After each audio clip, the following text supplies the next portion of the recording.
Seorang pria kurus hanya mengenakan kain sederhana, berdiri di tengah kerumunan massa, tak bersenjata, namun mengguncang kekaisaran terbesar di dunia. Ia tak memimpin dengan pedang, tapi dengan keyakinan. Ia tak melawan dengan kekerasan, tapi dengan diam yang menggugah dunia. Namanya Mohandas Karamchand Gandhi, tapi dunia mengenalnya sebagai Mahatma Jiwa Agung. Dari jalanan diskriminasi di Afrika Selatan hingga ke tanah kelahirannya di India yang haus kemerdekaan, Gandhi membawa pesan bahwa kekuatan sejati tak selalu terdengar lantang, bahwa perubahan bisa datang dari kesabaran, pengorbanan, dan keteguhan. Tapi perjuangannya tak selalu damai. Ia harus menghadapi penjara, kelaparan, bahkan ancaman dari bangsanya sendiri. Dan pada tahun 1948, peluru mengakhiri hidupnya, tapi tidak mematikan warisannya. Inilah pemimpin yang menolak kebencian, yang memilih damai saat dunia memilih perang. Inilah kisah Mahatma Gandhi.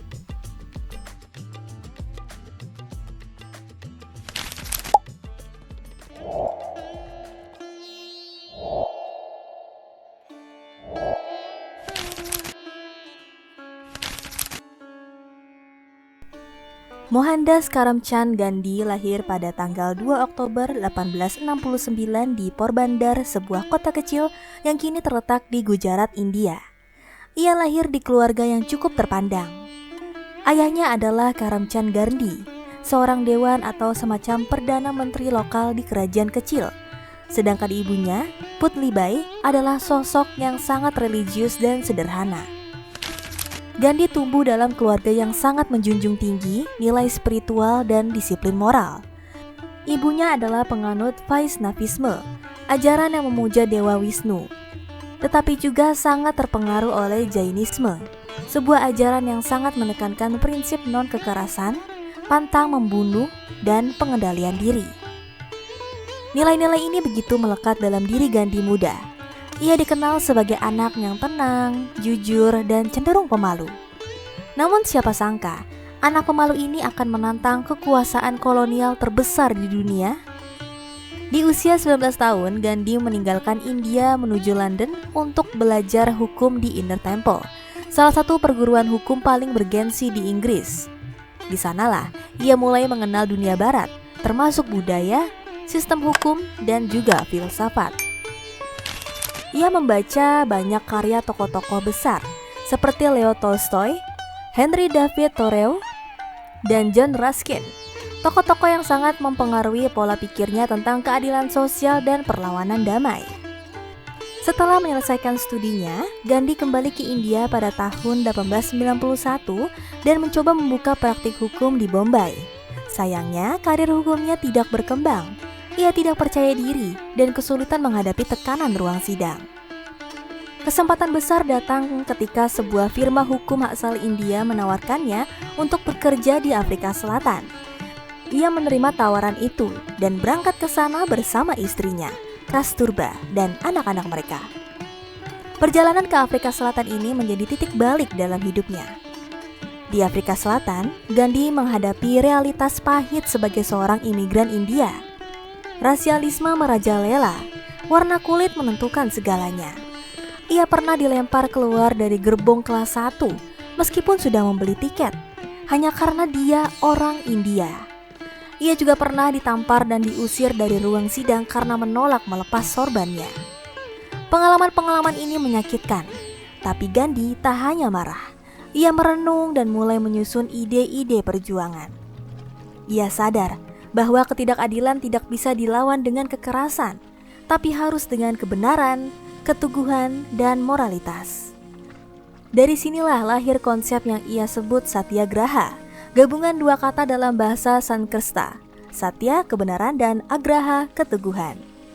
Inilah awal dari perjuangan panjangnya. Tahun 1906, pemerintah Transvaal mengeluarkan peraturan yang mewajibkan warga India di sana untuk mendaftar ulang dan membawa identitas khusus. Bagi Gandhi ini adalah bentuk penghinaan. Ia memimpin kampanye perlawanan sipil yang berlangsung selama 8 tahun. Ribuan orang India ikut dalam perjuangan ini, termasuk perempuan. Mereka rela dipenjara, dipukul, bahkan ditembak. Tapi mereka tidak melawan dengan kekerasan, dan akhirnya perjuangan itu membuahkan hasil. Tahun 1913, pemerintah Transvaal menerima kompromi yang dinegosiasikan antara Gandhi dan Jenderal Jan Smuts. Pemerintah mengakui pernikahan orang India dan menghapus pajak yang membebani mereka. Setelah hampir 20 tahun di Afrika Selatan, Gandhi kembali ke India dengan nama dan reputasi besar sebagai pemimpin perlawanan damai. Di India, Gandhi disambut sebagai pahlawan, tapi perjuangannya baru saja dimulai. Tahun 1919, Inggris memberlakukan Rowlatt Act yang memberi wewenang besar untuk menangkap siapapun tanpa pengadilan. Gandhi menganggap ini sebagai bentuk kediktatoran. Ia meluncurkan kampanye besar perlawanan damai. Tapi sayangnya, kekerasan terjadi di beberapa tempat, termasuk tragedi di Amritsar, di mana 400 warga India tewas ditembak tentara Inggris. Gandhi sangat sedih dan memutuskan menghentikan kampanye.